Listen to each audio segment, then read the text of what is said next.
Hello everyone, welcome back to my channel.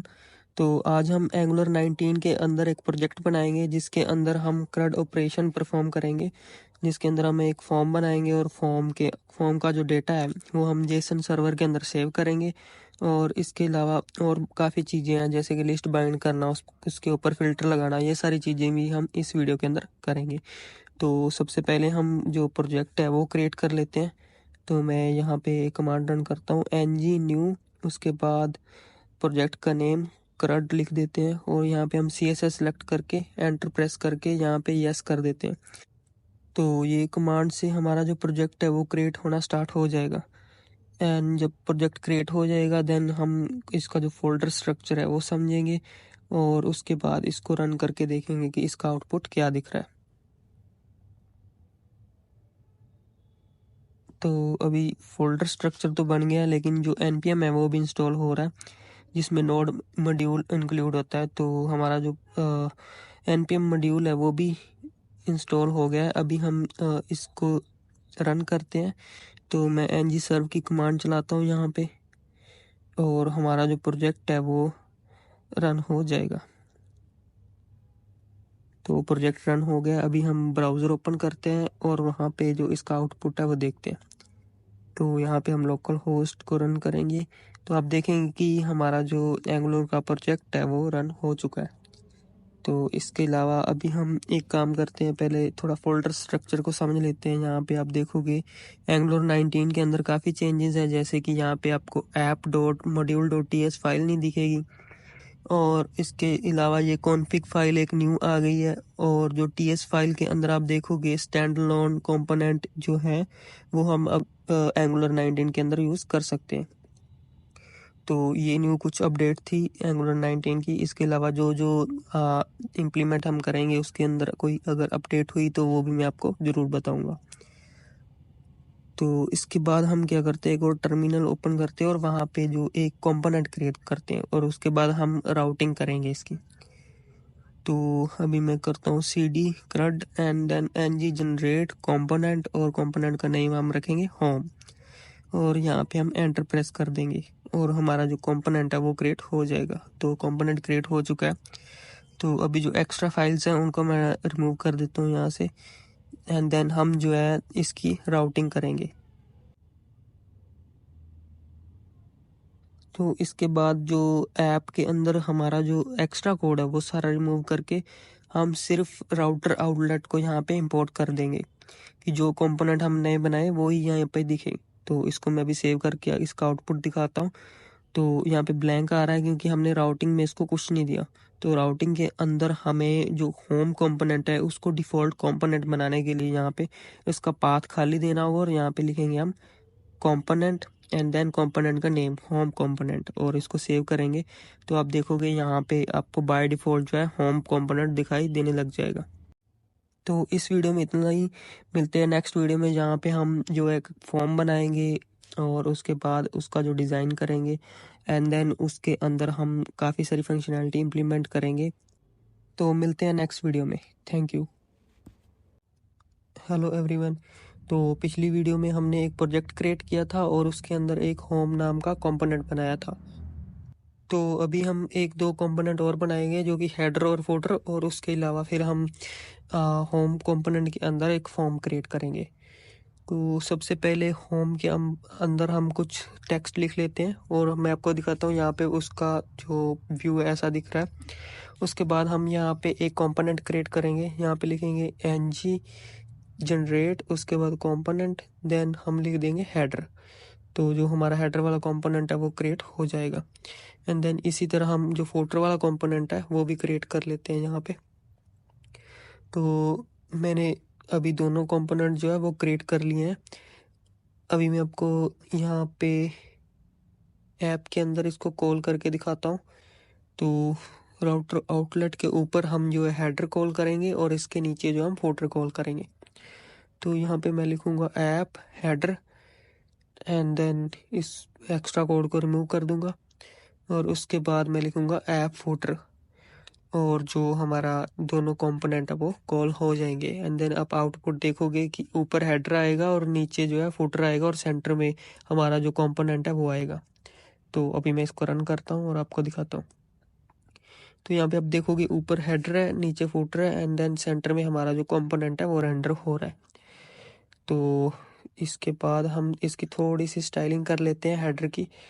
तो इसको मैं हटा के और यहाँ पे एक डिव ले लेता हूँ और उस डिव को हम थोड़ी स्टाइलिंग देंगे। यहाँ पे हम H3 टैग लेते हैं और यहाँ पे हम लिखते हैं CRUD application, and then div के अंदर हम कुछ स्टाइल देंगे जिससे हमारा जो हेडर है वो थोड़ा बेटर दिखेगा।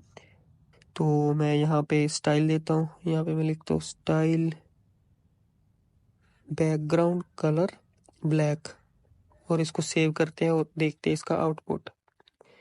तो ये पूरा ब्लैक हो गया है, इसको थोड़ा सा हम लाइट करते हैं, एंड देन जो है हम थोड़ी सी पैडिंग ऐड करेंगे। तो ये कर दिया। उसके बाद हम करेंगे यहाँ पे पैडिंग, यहाँ पे हम दे देते हैं 5 पिक्सल, एंड इसको हम कलर दे देंगे, कलर इसको देते हैं हम वाइट। तो हमारा जो प्रीव्यू है वो अच्छा दिखना लग जाएगा। तो अभी आप देख सकते हैं थोड़ा बेटर हो गया डिज़ाइन, लेकिन थोड़ी सी और लेफ्ट और राइट से हम पैडिंग दे देते हैं। उसके लिए हम यहाँ पे लिखते हैं 10 पिक्सल। तो 10 पिक्सल पैडिंग जो है वो हमें मिल जाएगी। और इसके बाद हम थोड़ा चेंज होम वाले कंपोनेंट के अंदर भी करेंगे। पहले हम फुटर को भी सेम ऐसे ही सेट कर लेते हैं। इसको मैं कॉपी करता हूँ और फुटर के अंदर लेकर जाता हूँ, यहाँ पे पेस्ट करते हैं और यहाँ पे हम लिखेंगे फुटर। तो यहाँ पे पैडिंग थोड़ी सी कम कर देंगे और इसको भी हम सेव करते हैं और इसका आउटपुट देखते हैं। ऊपर हेडर और नीचे फुटर आपको दिखना शुरू हो जाएगा। तो इसके बाद हम क्या करेंगे, इसको H5 कर देते हैं, थोड़ा स्मॉल हो जाएगा ये। और उसके बाद हम जो है होम के अंदर कोडिंग स्टार्ट करेंगे। तो मैं यहाँ पे होम कंपोनेंट ओपन कर लेता हूँ और यहाँ पे सबसे पहले हम क्या करेंगे, जो होम के अंदर कंटेंट है उसको रिमूव करेंगे और उसकी जगह सबसे पहले हम यहाँ पे एक हेडिंग टेक्स्ट देते हैं। तो यहाँ पे मैं देता हूँ H3 और यहाँ पे भी H3 कर देंगे, एंड देन इसके नीचे एक बड़ा सा पैराग्राफ लिख देते हैं लोरम। उसके बाद 300 एंटर प्रेस करते हैं और यहाँ पे अब देखोगे कि पूरा पैराग्राफ जो है वो आ गया है। लेकिन हमें यहाँ पे पैराग्राफ नहीं चाहिए, हमें यहाँ पे एक फॉर्म चाहिए। तो उसके लिए मैं क्या करता हूँ, सारा कोड जो है वो रिमूव कर देता हूँ और उसके बाद हम जो है फॉर्म का जो कोड है वो ऐड करेंगे। तो मैं सारा कोड Ctrl+A करके सिलेक्ट करके पूरा रिमूव कर देता हूँ। उसके बाद मैं यहाँ पे एक डिव लूँगा और डिव के अंदर एक और डिव आ जाएगा हमारा, एंड देन हमें यहाँ पे जो स्टाइलिंग करनी है उसके लिए हमें बूटस्ट्रैप की ज़रूरत पड़ेगी। तो मैं बूटस्ट्रैप का एक CDN लिंक निकालता हूँ। गूगल में हम टाइप करेंगे bootstrap CDN link W3 school, तो हमारे सामने वेबसाइट ओपन हो जाएगी। यहाँ से हम जो है CDN लिंक कॉपी करके अपनी जो वेबसाइट के अंदर इम्प्लीमेंट कर सकते हैं। तो मैं नीचे जाता हूँ, स्क्रॉल करता हूँ और यहाँ पे मुझे उसका CDN लिंक मिलता है। मैं उसको कॉपी करके अपने प्रोजेक्ट के अंदर यूज़ करूँगा। तो हमें ये 3 लिंक जो होते हैं, एक CSS का होता है और 2 स्क्रिप्ट्स होती हैं। तो इनको अभी कॉपी करना है और जाना है अपने प्रोजेक्ट के अंदर। यहाँ पे इंडेक्स फाइल में जाना है और हेडर के अंदर इसको पेस्ट कर देना है। इतना करने के बाद अभी आप बूटस्ट्रैप को अपनी इस प्रोजेक्ट के अंदर यूज़ कर सकते हैं। तो बूटस्ट्रैप की प्रॉपर्टी है कॉल MD12 648, ये सारी इसकी प्रॉपर्टीज हैं। तो हम 12 का यूज़ कर रहे हैं क्योंकि हमें फुल विड्थ चाहिए।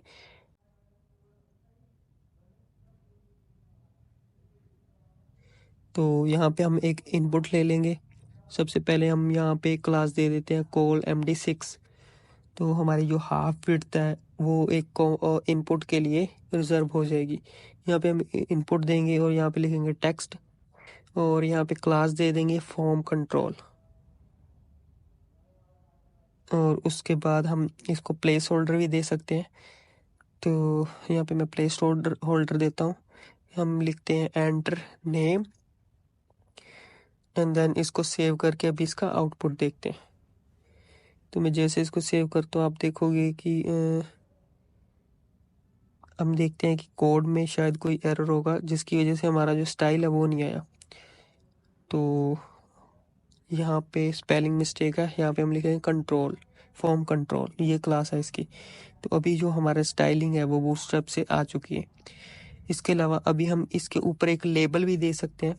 तो मैं एक लेबल ऐड कर देता हूँ। यहाँ पे हम लिखेंगे लेबल और यहाँ पे लेबल का नाम लिख देंगे जो कि होगा यूज़र नेम।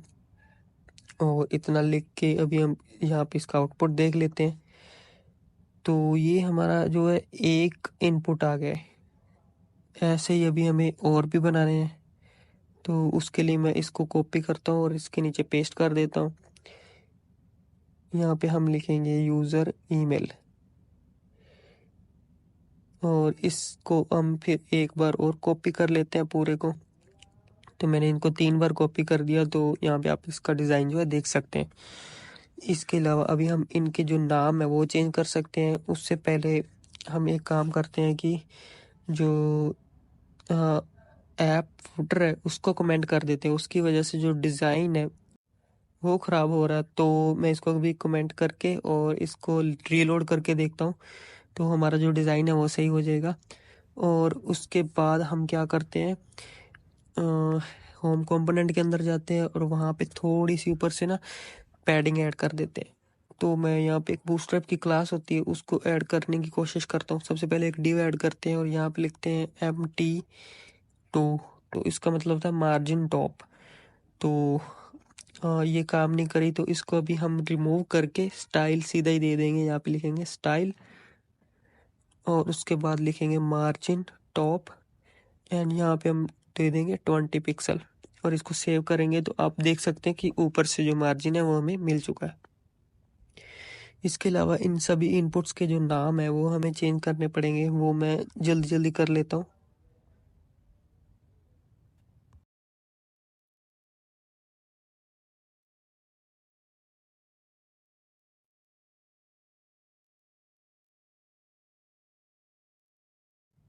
तो नेम मैंने चेंज कर दिया है। यहाँ पे अभी हम 2 बटन देते हैं। सबसे पहले हम एक सबमिट का बटन देंगे और एक क्लियर का बटन देंगे जिससे कि हमारा जो फॉर्म है वो रीसेट हम कर पाएंगे। तो सबमिट का मैंने बटन दे दिया एंड देन हम एक और नीचे बटन देंगे जिस पे हम लिखेंगे क्लियर एंड उसका जो टाइप है वो रीसेट कर देंगे। तो यहाँ पे मैं लिखता हूँ पहले रीसेट और इसको हम कर देते हैं क्लियर। तो अभी इसको सेव करके इसका आउटपुट देखोगे कि हमें 2 बटन दिखाई दे रहे हैं। तो इसको भी हम थोड़ा स्टाइल कर लेते हैं। यहाँ पे हम क्लास देंगे, क्लास BTN प्राइमरी। तो हमारा जो बटन है वो ब्लू कलर में आ जाएगा। इसको मैं सेव करता हूँ। आप देख सकते हैं कि हमारा बटन का जो स्टाइल है वो आ चुका है। और सेम हम करते हैं दूसरे बटन के लिए। यहाँ पे हम लिखते हैं BTN। तो हमारा दूसरा बटन भी ऐड हो चुका है। इसका थोड़ा सा हम स्टाइल कर लेते हैं। तो डिस्प्ले फ्लेक्स देते हैं इसको और इसके अंदर थोड़ी स्टाइलिंग ऐड करके इसको थोड़ा सा हम सेंटर में कर लेते हैं। तो मैं यहाँ पे लिखता हूँ टेक्स्ट अलाइन और उसको हम कर देते हैं सेंटर। तो जो अलाइनमेंट है वो सेंटर में हो जाएगी। और इसके बाद हम करेंगे कि जो ऊपर वाला बटन है उसको हम नीचे ले जाएंगे क्योंकि हमारे जो बटन दोनों है वो राइट साइड हो जाएंगे। तो हम इसको कॉपी करके नीचे ले जाते हैं। तो हमारे बटन जो है वो सेट हो चुके हैं। इसके अलावा इसको थोड़ी सी हम मार्जिन और पैडिंग दे देते हैं। तो उसके लिए हम स्टाइल का यूज़ ही करेंगे। यहाँ पे हम लिखेंगे स्टाइल एंड देन उसके बाद हम देंगे मार्जिन राइट 10 पिक्सल और हमारा जो मार्जिन है वो ऐड हो जाएगा। और थोड़ा सा टॉप से भी मार्जिन दे देंगे और यहाँ पे हम लिखेंगे मार्जिन टॉप।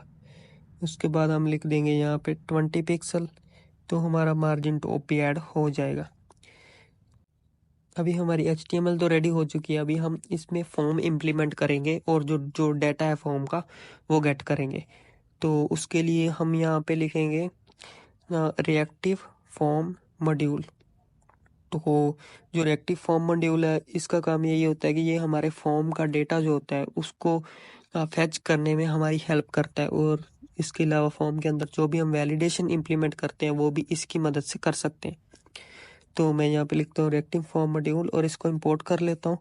इंपोर्ट करने के लिए हम यहाँ पे लिखेंगे import reactive form module and then उसके बाद फ्रॉम के बाद @angular एंड फॉर्म्स। तो इस लाइब्रेरी से हमें जो रिएक्टिव फॉर्म है वो लेना है। तो यहाँ पे थोड़ी स्पेलिंग मिस्टेक है, इसको अभी हम सेट कर लेते हैं। यहाँ पे रिएक्टिव फॉर्म्स मॉड्यूल और इसको कॉपी करके यहाँ पे पेस्ट कर देते हैं। तो हमारा जो फॉर्म मॉड्यूल है वो इंपोर्ट हो चुका है। अभी हम कंस्ट्रक्टर के अंदर एक फॉर्म बिल्डर को गेट करेंगे, वो भी इसी मॉड्यूल से आएगा। तो मैं यहाँ पे लिख देता हूँ फॉर्म बिल्डर और उसके बाद हम यहाँ पे एक फॉर्म इम्प्लीमेंट करेंगे। यहाँ पे लिखेंगे दिस डॉट यूज़र फॉर्म और is equal to this dot fp मतलब form builder dot group and then हमारे जो फॉर्म ग्रुप्स के नेम होंगे वो हम इसके अंदर ले लेंगे। उससे पहले हम जो यूज़र फॉर्म है उसको ऊपर डिक्लेयर कर लेते हैं। तो मैंने डिक्लेयर कर लिया। यहाँ पे अभी हम लिखेंगे यूज़र नेम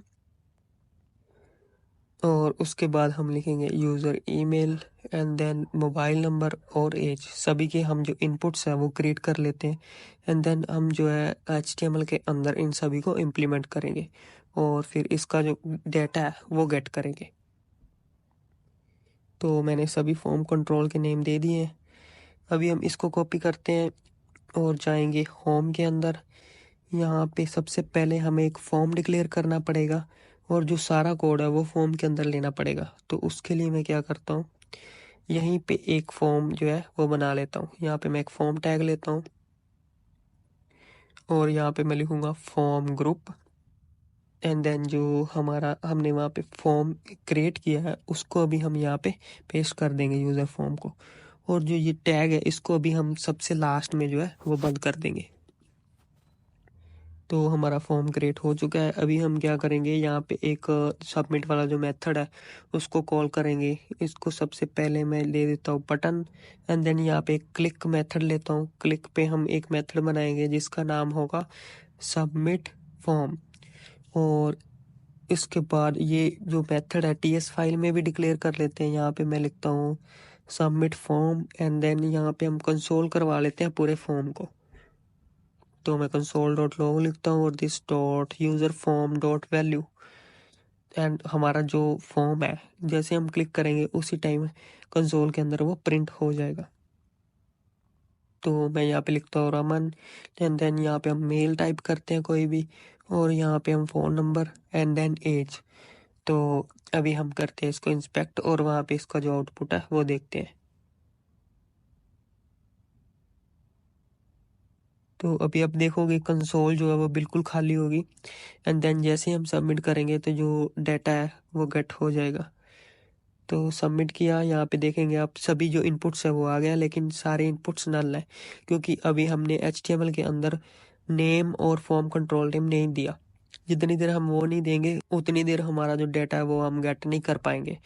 तो यहाँ पे मैं एक बार नेम दे के देखता हूँ। यहाँ पे हम लिखेंगे यूज़र नेम और देन सेम हम इसको सबमिट करेंगे तो आप अभी भी देखोगे कि ये खाली है क्योंकि अभी हमने फॉर्म कंट्रोल नेम नहीं दिया। तो अभी हमें सेम फॉर्म कंट्रोल नेम देना पड़ेगा और यहाँ पे हम लिखेंगे यूज़र नेम और इसको भी मैं सेव करके इसका आउटपुट दिखाता हूँ। यहाँ पे मैं कुछ भी लिखता हूँ और सबमिट करता हूँ तो आप देखोगे कि वो नीचे प्रिंट हो रहा है। और इसी तरह ही हम जो बाकी इनपुट्स हैं सभी के लिए भी हम कर लेंगे। तो सभी इनपुट्स मैं यहाँ पे डिक्लेयर कर देता हूँ एंड देन अभी फिर हम इसको दोबारा सबमिट करेंगे तो आपको सभी जो इनपुट्स का डेटा है वो आपको कंसोल में दिखाई देना शुरू हो जाएगा। तो यहाँ पे मैं नेम चेंज कर देता हूँ। यहाँ पे हम लिखते हैं यूज़र ईमेल और नेक्स्ट इनपुट है जो वो है यूज़र मोबाइल और जो हमारा लास्ट इनपुट है उसका नाम था यूज़र एज। तो ये सब मैंने चेंज कर दिया। अभी हम सेव करते हैं और HTML में जाएंगे, इसका प्रीव्यू देखेंगे। यहाँ पे मैं फिर से फॉर्म को फिल करता हूँ एंड देन जो है सबमिट पे क्लिक करूँगा तो आप जो डेटा है वो कंसोल के अंदर देख पाएंगे। तो ऐसे हम जो किसी भी फॉर्म का डेटा है वो हम प्रिंट करवाते हैं और यही सेम अप्रोच होती है जब हमें किसी API को डेटा पास करना होता है। तो अभी हमारी जो नेक्स्ट वीडियो आएगी उस पे हम ये डेटा जो है जेसन सर्वर के अंदर सेव करेंगे और वहाँ से गेट करेंगे एंड देन नीचे जो लिस्ट है वो प्रिंट करवाएंगे। तो मिलते हैं नेक्स्ट वीडियो में। Thank you.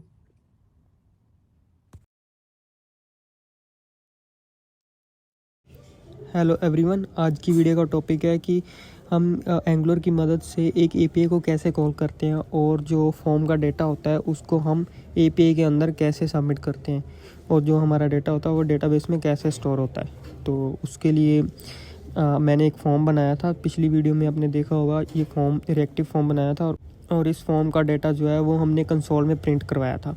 तो इस वीडियो में हम एक जेसन सर्वर बनाएंगे और फिर एक सर्विस क्रिएट करेंगे और वहाँ पे हम कुछ एपीआईज़ कॉल करेंगे और उसकी मदद से हम जो है सारा डेटा जेसन सर्वर के अंदर स्टोर करवाएंगे।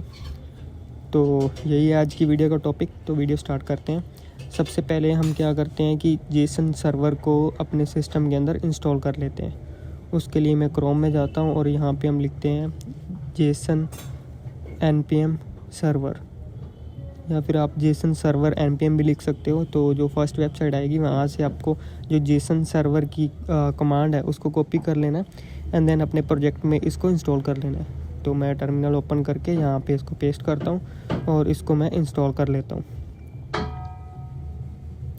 तो ये इंस्टॉल हो चुका है। अभी नेक्स्ट हमारा जो काम है वो है कि हमें एक सर्विस क्रिएट करनी होगी, क्योंकि जो एपीआई हमें कॉल करनी होती है तो वो हम सर्विस की मदद से ही करते हैं। तो मैं यहाँ पे लिखता हूँ ng generate service and then service का नाम मैं रखता हूँ कॉमन और एंटर प्रेस करता हूँ। और तो आप देखोगे कि यहाँ पे एक सर्विस क्रिएट हो जाएगी।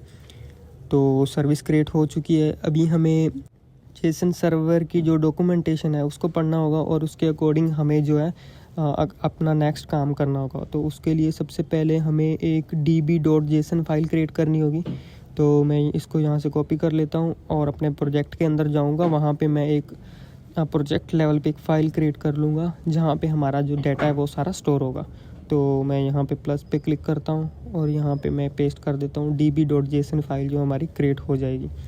और एक बार के लिए मैं ये सारा डेटा इसके अंदर पेस्ट कर देता हूँ। तो मैं यहाँ से इसको पेस्ट करता हूँ एंड देन उसके बाद इसको रन करने की ये कमांड है। तो इसको हम रन करेंगे npx, उसके बाद जेसन सर्वर एंड db.json। तो इसको जैसे एंटर प्रेस करोगे तो ये हमारे जो एपीआई का यूआरएल है वो प्रोवाइड हो जाएगा।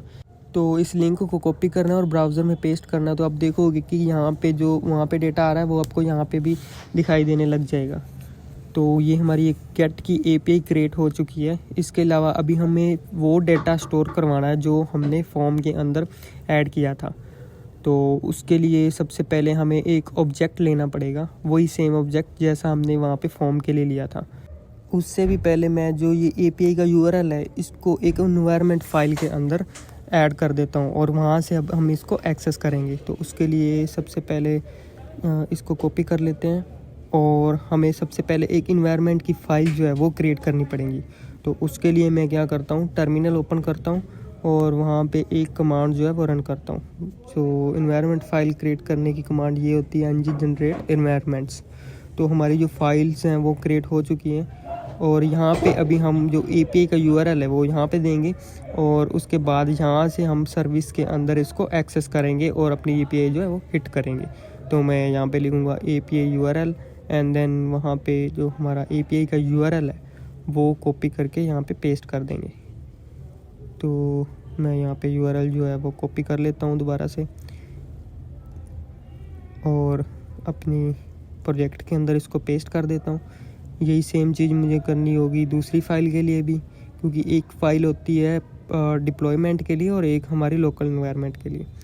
तो इतना ही करना है और उसके बाद इसको अभी हम सेव कर देंगे और सेव करने के बाद हम जाएंगे अपनी सर्विस के अंदर और यहाँ पे इसको एक्सेस करेंगे। यहाँ पे हम लिखेंगे रीड ओनली और उसके बाद हम लिख देंगे URL and then is equal to environment dot URL, जो कि हमारी एपीआई का यूआरएल होगा।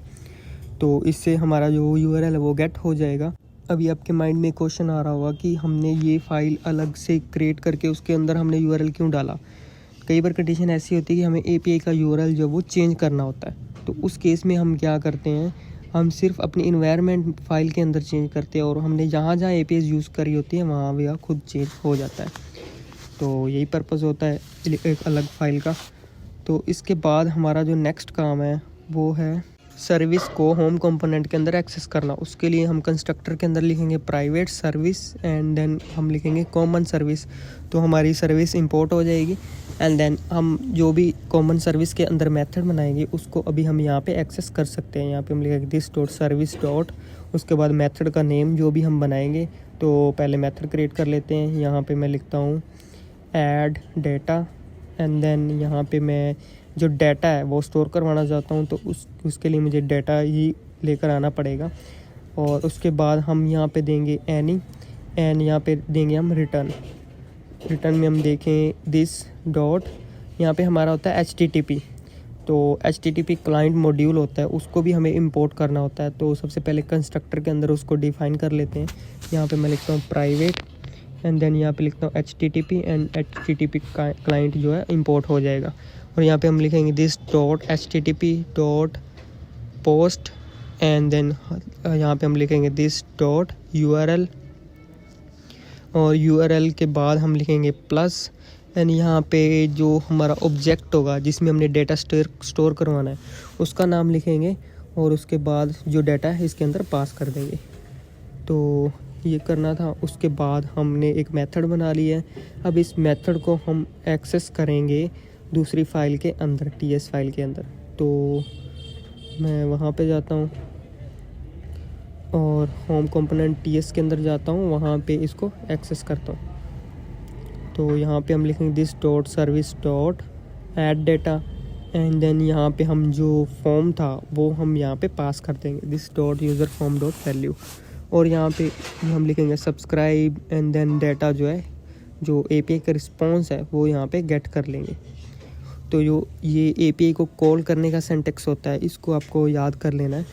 तो यहाँ पे हम इसको कंसोल करवा लेते हैं और यहाँ पे हम लिखेंगे API RES मतलब API रिस्पॉन्स एंड देन यहाँ पे जो डाटा आएगा उसको यहाँ पे प्रिंट करवा देते हैं।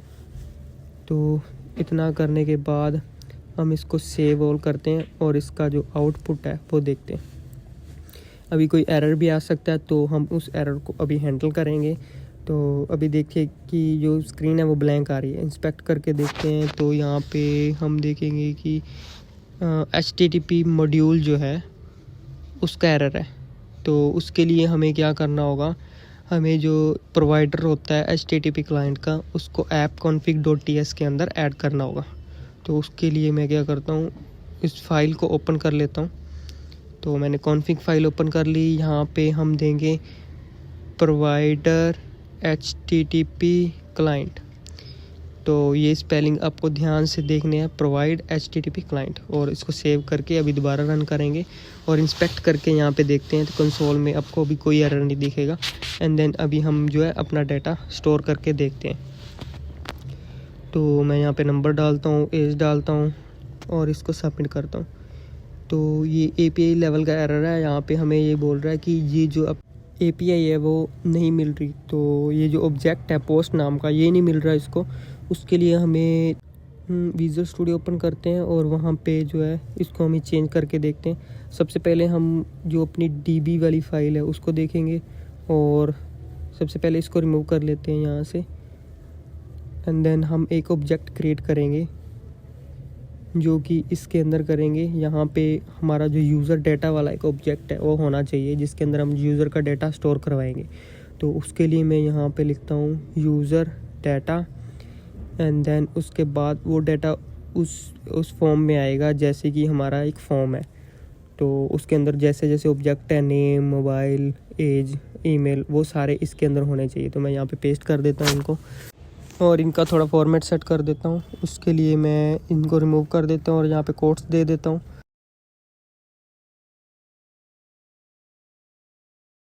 और जो ऊपर एक्स्ट्रा डेटा उसको रिमूव कर देता हूँ। और रिमूव करने के बाद हम जाते हैं कॉमन सर्विस के अंदर। यहाँ पे हम लिखेंगे यूज़र डेटा एंड देन जो डेटा है वो पास कर देंगे और इसको यहाँ पे एरे की फॉर्म में देना होगा। और ऐसे देकर अभी हम इसको रन करके देखते हैं। तो अभी ब्राउज़र के अंदर चलते हैं। यहाँ पे मैं डाटा ऐड करता हूँ यहाँ पे। तो मैंने पूरा डाटा फिल कर लिया है। अभी हम इंस्पेक्ट करेंगे और डाटा को ऐड करवा के देखेंगे। तो जैसे ही मैं सबमिट करूँगा आप देखोगे कि कंसोल के अंदर हमारा डाटा API रिस्पॉन्स आ चुका है। और सोर्स के अंदर, नेटवर्क के अंदर आप देखोगे कि हमारा जो डाटा है वो ऐड हो चुका है, API का रिस्पॉन्स भी आ चुका है। एंड देन हम चेक करेंगे इस वाले ऑब्जेक्ट के अंदर। यहाँ पे आप रिफ़्रेश करोगे तो आपको यहाँ पे जो मैंने अभी रिकॉर्ड ऐड किया है वो आपको दिखाई देने लग जाएगा। तो ऐसे हम किसी भी रिकॉर्ड को ऐड करते हैं और उसके बाद नेक्स्ट वीडियो में हम इसको अपडेट भी करेंगे और डिलीट भी करेंगे और एक लिस्ट भी गेट करेंगे जिसमें हमारा सारा डेटा जो है वो टेबल की फॉर्म में आएगा। तो इसी तरह मैं एक रिकॉर्ड और ऐड करता हूँ। यहाँ पे आप देखोगे कि दूसरा रिकॉर्ड भी ऐड हो चुका है। तो इतना ईजी है किसी भी डेटा को API की मदद से स्टोर करवाना। तो इस वीडियो में इतना ही, मिलते हैं नेक्स्ट वीडियो में। Thank you. हेलो गाइस, पिछली वीडियो में आप लोगों ने देखा था कि हम जेसन सर्वर की मदद से डेटा कैसे ऐड करते हैं और इस वीडियो में हम देखेंगे कि उस डेटा को गेट कैसे करते हैं। तो उसके लिए हम सबसे पहले एक जो लिस्ट है, स्टैटिक लिस्ट, जो कि बूटस्ट्रैप की मदद से हमारे जो इस फॉर्म के नीचे लगा देते हैं। तो उसके लिए मैं क्या करता हूँ, गूगल में जाता हूँ और वहाँ पे सर्च करता हूँ बूटस्ट्रैप एंड देन हम वहाँ से एक जो लिस्ट का कोड है उसको गेट करेंगे। तो मैं यहाँ पे लिखता हूँ बूटस्ट्रैप 3 टेबल एंड देन यहाँ पे एंटर प्रेस करते हैं और हमारे पास जो पहला लिंक आएगा बूटस्ट्रैप का उसको ओपन कर लेना है। एंड यहाँ से एक टेबल का जो डिज़ाइन है उसको हम यहाँ से कॉपी कर लेंगे और अपने प्रोजेक्ट के अंदर लगाएंगे। तो मैं ये डिज़ाइन जो है ये उठा लेता हूँ यहाँ से। तो टेबल का डिज़ाइन हम पूरा कॉपी कर लेते हैं। इसको कॉपी करके अपने VS कोड के अंदर जाते हैं और वहाँ पे इसको हम पेस्ट कर देंगे। तो हमारा जो फॉर्म है उसके नीचे इसको हम लगा देते हैं और इसको सेव करके अभी इसका जो आउटपुट है वो देखते हैं। सबसे पहले जो एरर्स आ रही हैं इसको मैं रिमूव कर देता हूँ। तो मैं इसको हटा देता हूँ एंड सेव करते हैं। तो आप देखोगे कि हमारी जो लिस्ट है यहाँ पे आ रही है। तो इसके बाद जो हमारा काम है, जो टेबल हेडिंग है उनको चेंज करना। तो यहाँ पे हम टेबल हेडिंग चेंज करते हैं। सबसे पहले लिखते हैं नेम, उसके बाद हम लिखेंगे मोबाइल एंड देन हम लिख देंगे ईमेल एंड एक और चीज़ जो हमारी है एज। तो यहाँ पे हम लिखेंगे एज और एक और बटन हमें चाहिए एक्शन का। तो एक्शन में हमारे एडिट और डिलीट बटन 2 आ जाएंगे। तो ये सारा कोड रिमूव करते हैं, एक TR टैग रहने देते हैं बस। और यहाँ पे हम 2 बटन्स लगाएंगे, एडिट और उसके बाद दूसरा हमारा बटन होगा डिलीट, जिससे हम डाटा एडिट करेंगे और डिलीट करेंगे। तो यहाँ पे आप देखोगे कि एडिट और डिलीट के बटन आ चुके हैं। इसको एक TD और लगाना पड़ेगा और हमारा जो डिज़ाइन है सेट हो जाएगा। अभी जो हमारा नेक्स्ट काम है, ये लिस्ट जो है स्टैटिक है तो इसको डायनेमिक करना और जो फॉर्म में डाटा है हम सबमिट करेंगे वो यहाँ पे गेट करना। तो सबसे पहले हमें एक सर्विस बनानी पड़ेगी गेट डाटा एंड देन यहाँ पे जो हमारा डाटा हमने पिछली वीडियो में ऐड किया था उसको यहाँ पे गेट करेंगे। तो यहाँ पे मैं लिखूँगा return this dot HTTP and then लिखेंगे डॉट गेट। उसके बाद हम लिखेंगे अपना URL प्लस हमारी लिस्ट का नाम, यूज़र डाटा और दैट्स इट। बस इसको अब हम अपनी TS फाइल के अंदर कॉल करेंगे और इसका जो डेटा है वो गेट करेंगे। तो मैं इसको थोड़ा डिफरेंट अप्रोच से यहाँ पे कॉल करूँगा। तो एक मेथड बना लेते हैं, उसके बाद एक वेरिएबल लेंगे यहाँ पे मैं लेता हूँ वेर डाटा। उसके बाद हम असिंक अवेट यूज़ करेंगे और यहाँ पे हम लिखेंगे this dot service dot and then get data और इसको हम प्रोमिस के साथ गेट करेंगे। यहाँ पे लिखेंगे हम टू प्रोमिस और यहाँ पे जो है हमारा डाटा इसके अंदर आ जाएगा। इसको हम असिंक बना लेते हैं और इस तरह असिंक अवेट की मदद से हम किसी भी मेथड को कॉल करते हैं या किसी भी एक API को कॉल करते हैं। तो यहाँ पे मैं ले लेता हूँ यूज़र डाटा और जो डाटा है इसके अंदर डलवा देते हैं हम और इसको ऊपर डिक्लेयर कर देते हैं। इसके अलावा हम इस डाटा को कंसोल भी करा के देख लेते हैं।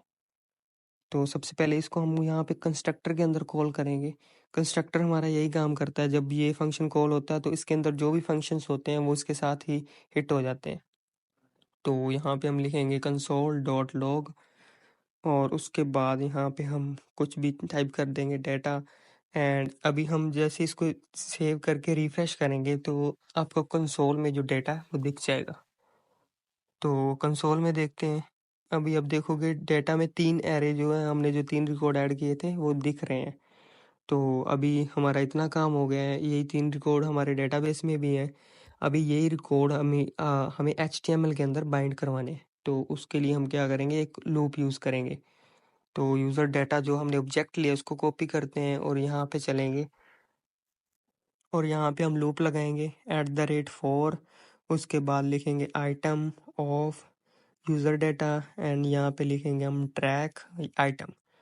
तो इतना लिखने के बाद हम जो ये ब्रैकेट है इसको सबसे लास्ट में TR के बाद बंद कर देंगे और यहाँ पे हम लिखेंगे आइटम डॉट नेम और उसके बाद जो हमारा होगा item dot mobile number, email and सारे जो जितने भी हमने वेरिएबल लिए हुए हैं वो सारे यहाँ पे हम डिक्लेयर कर देंगे वन बाय वन। और उसके बाद आप देखोगे कि हमारा जो डेटा है, जो डेटाबेस के अंदर स्टोर है, वो हमें नीचे लिस्ट में दिखाई देने लग जाएगा। तो मैं एज को भी यहाँ पे डिफाइन कर देता हूँ। इसके लिए हम लिखते हैं यहाँ पे यूज़र एज और इसको भी सेव करके इसका आउटपुट देखते हैं। तो अभी आप देख सकते हैं यहाँ 3 रिकॉर्ड जो हमने ऐड किए हैं वो यहाँ पे दिख रहे हैं। इसके अलावा अभी हम एक और काम करते हैं कि जो रिकॉर्ड हम ऊपर ऐड करें वो भी नीचे हमें उसी टाइम लिस्ट के अंदर दिख जाए। उसके लिए हम सबमिट वाले फॉर्म के अंदर जो डाटा है वो गेट कर लेंगे। तो मैं यहाँ पे भी डाटा गेट कर लेता हूँ और अब मैं एक जो रिकॉर्ड है उसको सेव करके देखता हूँ। तो जल्दी से एक रिकॉर्ड ऐड कर लेते हैं और देखते हैं कि वो रिकॉर्ड हमें नीचे लिस्ट में दिख रहा है कि नहीं। तो यहाँ पे एज फिल करते हैं एंड देन यहाँ पे लिखेंगे करेंगे सबमिट। और सबमिट करने के बाद आप देखोगे कि हमारे जो रिकॉर्ड हैं वो 4 हो गए हैं, पहले 3 थे अभी 4 हैं। तो इस तरह से हम कोई भी डाटा जो है वो गेट कर। हेलो एवरीवन, ये एंगुलर 19 क्रड सीरीज़ का पार्ट 5 है। तो इस वीडियो में हम एडिट और डिलीट की फंक्शनैलिटी देखेंगे कि हम API की मदद से डाटा को एडिट और डिलीट कैसे करते हैं। तो उसके लिए सबसे पहले जो एडिट वाला बटन है उसकी हमें जो फंक्शनैलिटी है वो वर्किंग में करनी होगी। उसके लिए हम एक API बना लेंगे। तो मैं TS फाइल में जाता हूँ और एक सर्विस क्रिएट कर लेता हूँ। उससे पहले हम जो यहाँ पे बटन है इसकी जगह पे हम लेंगे स्पैन और स्पैन के अंदर एक एडिट बटन ले लेंगे और एक डिलीट बटन ले लेंगे। और उसके बाद इसके अंदर एक क्लिक मेथड बनाएंगे। क्लिक मेथड के अंदर ही हम जो है एक ऐसे फंक्शन लिखेंगे जिससे कि हमारा डेटा जो है डिलीट हो जाएगा। उसके लिए मैं यहाँ पे लिख लेता हूँ गेट डाटा। और गेट डाटा में हम क्या करेंगे कि जो डाटा है वो गेट करेंगे, क्योंकि अब एक पर्टिकुलर कोड को एडिट करने के लिए पहले उसका डाटा गेट करना पड़ेगा। तो मैंने वहाँ पे आइटम डॉट ID दे दिया है, तो ID की मदद से जो हम डेटा है डेटाबेस से गेट करेंगे। और हम एक मेथड बना लेते हैं गेट डिटेल बाय ID। तो यूज़र की डिटेल हम जो है ID से गेट करेंगे। एक API बनाते हैं return this dot HTTP and then get. उसके बाद हम लिखेंगे दिस डॉट URL और उसके बाद हम यहाँ पे करेंगे जो हमारा मेथड है उसका नाम लिखेंगे। तो यहाँ पे प्लस करेंगे और यहाँ पे लिखेंगे यूज़र डाटा और उसके बाद हम जो है यहाँ पे ID दे देंगे। तो यहाँ पे हमें ID पास करनी पड़ेगी जो हम फ्रंट एंड से लेकर आएंगे। तो यहाँ पे हम लिखेंगे ID और उसके बाद प्लस जो ID है वो पास कर देंगे। इसको हमें स्लैश के साथ लिखना होगा, slash and then plus ID करवा देंगे। और उसके बाद हमें जो ये मेथड है इसको TS फाइल में बनाना होगा। तो मैं यहाँ पे एक मेथड बना लेता हूँ। सिंक लगाएंगे और गेट डिटेल बाय ID वाला मेथड बनाएंगे। ID यहाँ पे गेट कर लेंगे और ये ID जो है हम आगे API के अंदर पास कर देंगे। उसके लिए हम लिखेंगे where data is equal to await this dot service dot get detail by ID and then यहाँ पे ID पास कर देंगे। और उसके बाद लाएंगे यहाँ पर टू प्रोमिस। और उसके बाद जो हमें कंडीशन लगाएंगे, अगर हमारा जो रिटर्न है सक्सेस आता है तो यहाँ पे हमें जो है जो हमारा फॉर्म है उसके अंदर हमारा डेटा पैच कर दे। उसके लिए हम लिखेंगे this dot user form dot patch value and उसके बाद जो है हम करेंगे इसको जो डेटा है इसके अंदर फिल कर देंगे। इसके लिए हम लिखेंगे यूज़र नेम और फिर हम लिखेंगे डेटा डॉट यूज़र नेम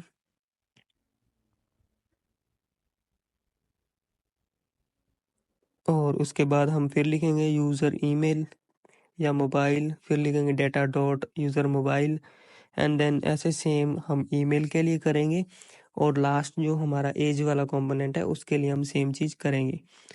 तो ये सब मैं राइट करके एंड देन अब आपको इसका आउटपुट दिखाता हूँ।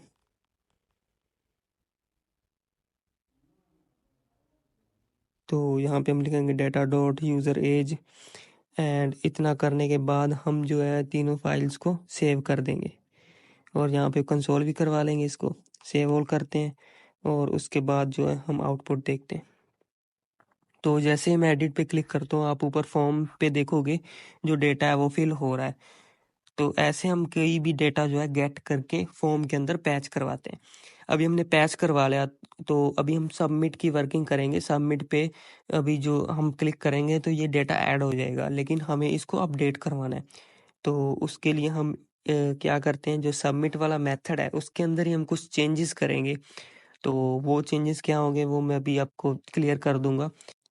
उसके लिए हम जो सबमिट वाला फॉर्म है उसके अंदर ही जाएंगे और यहाँ पे हम लिखेंगे डेटा और उसके बाद हम इसको भी असिंक अवेट बनाएंगे। तो उसके लिए हम लिखेंगे await and then this dot service dot add data.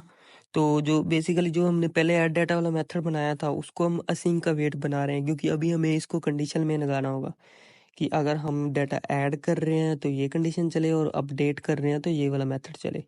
तो उसके लिए मैं इसको थोड़ा सा मॉडिफाई कर लेता हूँ, ये एक्स्ट्रा कोड रिमूव कर देता हूँ और उसके बाद हम क्या करेंगे, यहाँ पे एक टाइप ले लेंगे, उस टाइप के बेस पर हम जो है मेथड्स को हिट करवाएंगे। तो मैं क्या करता हूँ, यहाँ पे टाइप ले लेता हूँ और यहाँ पे एक कंडीशन लगाऊंगा, इफ टाइप अगर ऐड है तो हमारा ये वाला मेथड चले और अगर ये अपडेट है तो एल्स में हम जो दूसरा मेथड है उसको कॉल कर लेंगे। तो इसको मैं मूव करके ऊपर ले जाता हूँ। तो मूव करते हैं इसको ऊपर और इसके बाद हम एल्स में एक मेथड बनाएंगे। अभी के लिए मैं एल्स में भी जो सेम यही मेथड लगा देता हूँ। तो यहाँ पे लिखते हैं एल्स और जो हमारा ऊपर वाला ही मेथड है वही सेम इसके अंदर लगा देंगे। तो इसको मैं कॉपी करता हूँ और नीचे पेस्ट कर देता हूँ और अलर्ट में हम लिख देंगे डेटा अपडेट। तो ये हमने दोनों मेथड जो इसके अंदर कॉल कर लिए हैं, लेकिन जो सेकंड वाला मेथड है उसको अभी हम चेंज करेंगे। तो उसके चेंजेस करने से पहले हम इसको एक बार जो है रन करके देख लेते हैं। यहाँ पे ये एरर दे रहा है क्योंकि हमने इसके अंदर पैरामीटर पास कर दिया। इसके लिए हम क्या करते हैं, एक और मेथड बना लेते हैं और फिर वहाँ से इसको हिट करेंगे। तो मैं यहाँ पे लिखता हूँ सबमिट फॉर्म और उसके बाद इसके अंदर भी टाइप पास कर देंगे। तो यहाँ पे भी हमें टाइप पास करना पड़ेगा।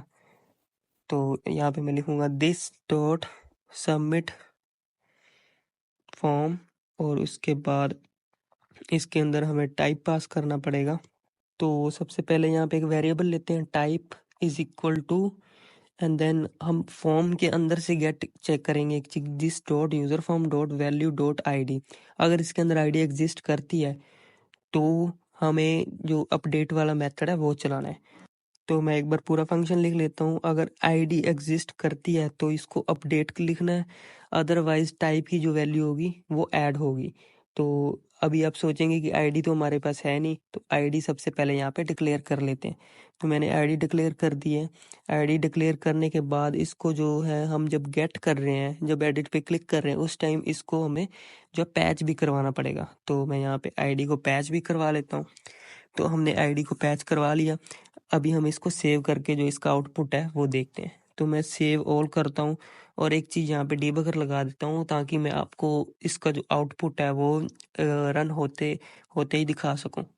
तो मैं एडिट पे क्लिक किया, उसके बाद इंस्पेक्ट करते हैं और इसको मैं थोड़ा सा चेंज करता हूँ यहाँ से और उसके बाद इसको सबमिट करता हूँ। जैसे ही सबमिट करेंगे आप देखोगे कि टाइप के अंदर क्या है, अपडेट। एंड देन हम देखेंगे इसकी जो आईडी है, आईडी भी यहाँ पे आ चुकी है। तो इसको मैं जैसे ही सबमिट करूँगा आप देखोगे कि जो अपडेट वाला केस है वो चला है, लेकिन हमारा डेटा जो है वो एक और रिकॉर्ड ऐड हो जाएगा बिकॉज हमने अभी अपडेट वाला मेथड जो है वो कंप्लीट नहीं करा। तो हमारे 2 रिकॉर्ड ऐड हो चुके हैं जबकि ये रिकॉर्ड अपडेट होना चाहिए था। उसके लिए हम क्या करेंगे, सर्विस के अंदर जाएंगे और इसका एक रेप्लिका बना लेंगे और यहाँ पे लिखेंगे हम अपडेट डाटा, और उसके बाद हम यहाँ पे जो है, यहाँ पे इसका जो टाइप है वो पुट कर देते हैं, और इसके बाद हमें यहाँ पे आईडी पास करनी होगी जिससे वो जो है डेटा अपडेट करेगा। तो मैं यहाँ से इसकी थोड़ी डॉक्यूमेंटेशन देख लेता हूँ, और यहाँ पे हम देखते हैं कि डेटा में आईडी कैसे पास करते हैं। तो वहाँ पे आप देखोगे कि पुट के अंदर आईडी को पास किया हुआ है। तो वही चीज़ अभी हम करते हैं, यहाँ पे हमने वैल्यू तो भेज दी। अभी हम जाते हैं सर्विस के अंदर, सर्विस के अंदर यहाँ पे अभी हमें जो आईडी है वो पास करनी होगी। तो यहाँ पे हम वही सेम चीज़ करेंगे जो हमने गेट के टाइम की थी, स्लैश एंड प्लस आईडी। तो आईडी हमें मिलेगी यूज़र डेटा से, तो यूज़र डेटा डॉट आईडी हमने यहाँ पे कर दिया, तो इसको आईडी जो है वो मिल जाएगी। अभी हम इसको सेव करके इसका जो आउटपुट है वो देखते हैं। तो मैं यहाँ पे इसको एडिट किया, और यहाँ पे मैं इसको चेंज करके जैसे ही सबमिट करूँगा, आप देखोगे कि जो नीचे है, जो नीचे वाला रिकॉर्ड है वो अपडेट हो रहा है। तो मैं एक और एग्जांपल दिखाता हूँ आपको। इसको एडिट किया, और यहाँ पे जो इसकी मेल है उसको मैं चेंज कर देता हूँ। पिंक विला की जगह मैं रमन कंपोज कर रहा हूँ। तो अभी जैसे ही मैं इसको सबमिट करूँगा तो जो इसकी मेल है वो देखना चेंज हो जाएगी। तो हमारा जो रिकॉर्ड है सक्सेसफुली एडिट हो रहा है। अभी हमारा नेक्स्ट काम जो है वो ये है कि हमें इसको जो है डिलीट करवाना है। तो वो चीज़ हम कैसे करते हैं, उसके लिए हम एक एपीआई बना लेते हैं। तो टीएस फाइल में चलते हैं, सर्विस के अंदर इसको ही कॉपी करते हैं, और यहाँ पे एक जो एपीआई है वो क्रिएट कर लेंगे। तो एपीआई का नाम हम रखते हैं डिलीट रिकॉर्ड, और इसके अंदर हम आईडी के बेस पर जो है रिकॉर्ड को डिलीट करेंगे। तो यहाँ पे अब हम चलेंगे, और यहाँ पे जैसी एपीआई हमने ये बनाई है वैसी एक एपीआई हमें बनानी पड़ेगी। तो यहाँ पे हम लिखेंगे डिलीट रिकॉर्ड, एंड देन यहाँ पे आईडी पास करेंगे, आईडी के बेस पर जो है रिकॉर्ड को डिलीट करेंगे। तो मैंने आईडी पास कर दी, और इसके बाद हम एक वेरिएबल लेंगे, data is equal to await, उसके बाद this dot service dot delete record, and then जो आईडी है उसको पास करेंगे, और इसको प्रोमिस के साथ हिट करेंगे। तो मैं फंक्शन यहाँ पे पूरा टाइप कर लेता हूँ, और उसके बाद जो हम नेक्स्ट काम है वो करते हैं। यहाँ पे आईडी पास करेंगे, और उसके बाद आईडी पास करने के बाद इसको टू प्रोमिस लास्ट पे लिख देंगे, और जो हमारा मेथड है वो हिट होना स्टार्ट हो जाएगा। तो यहाँ पे हम लिखेंगे इफ़ डेटा, अगर इसको डेटा मिलता है तो यहाँ पे एक अलर्ट दिखाए, यहाँ पे हम दिखाएंगे कि रिकॉर्ड डिलीटेड। तो ये कर दिया, और दिस डॉट गेट डेटा हम इसीलिए कर रहे हैं क्योंकि जो हमारी लिस्ट है दोबारा से बाइंड हो जाए, क्योंकि हमारी लिस्ट भी अपडेट करवानी पड़ेगी। तो हमने ये सब कर लिया। उसके बाद हम चलते हैं HTML के अंदर, और यहाँ पे जो है हम दूसरे बटन के अंदर इसको हम कॉल कर लेंगे, और यहाँ पे मैं क्लिक मेथड लगाऊंगा, और उसके अंदर मैं इस जो मेथड है इसको कॉल करूंगा, और यहाँ पे आईडी को पास कर दूंगा। ये करने के बाद इसको सेव ऑल करते हैं, और अभी इसका जो आउटपुट है वो देखेंगे। तो मैं डिलीट पर क्लिक करता हूँ, तो रिकॉर्ड डिलीटेड आ रहा है, लेकिन जो हमारा रिकॉर्ड है वो डिलीट नहीं हो रहा। तो अभी हम एक काम करते हैं, सर्विस के अंदर इसको चेक करते हैं, और इंस्पेक्ट करके भी इसको देख लेते हैं कि इसमें हो क्या रहा है। तो जैसे मैं इस पर क्लिक कर रहा हूँ, हमारा मैसेज तो आ रहा है लेकिन रिकॉर्ड नहीं डिलीट हो रहा। नेटवर्क के अंदर हम देखेंगे कि 200 रिस्पॉन्स तो आ रहा है, लेकिन जो हमारी एपीआई है वो गेट टाइप किया है, जिसको अभी हमें डिलीट का करना पड़ेगा। तो यहाँ पे हम लिखेंगे डिलीट। जैसे ही आप यहाँ पे डिलीट लिखोगे तो जो हमारा रिकॉर्ड है वो डिलीट होना स्टार्ट हो जाएगा। तो मैं डिलीट पे क्लिक करता हूँ। अभी आप देखोगे हमारा जो रिकॉर्ड है कम हो गया। अभी मैं इसको डिलीट करता हूँ तो हमारे जो सारे रिकॉर्ड है वो डिलीट होना स्टार्ट हो गए हैं। तो इतना ईजी है रिकॉर्ड को डिलीट करना और अपडेट करना। तो इस तरह से आप एपीएस के साथ काम कर सकते हैं, जैसे कि उसको डिलीट करना, अपडेट करना, और उसके बाद ऐड करना रिकॉर्ड को। तो यही था हमारे इस वीडियो का टॉपिक। और अगर आप लोगों ने मेरी सारी वीडियोस देखी होंगी तो आपको एंगुलर 19 के अंदर, क्रड के अंदर कोई भी दिक्कत नहीं आएगी। अगर वीडियो से कुछ सीखने को मिला हो तो मेरे चैनल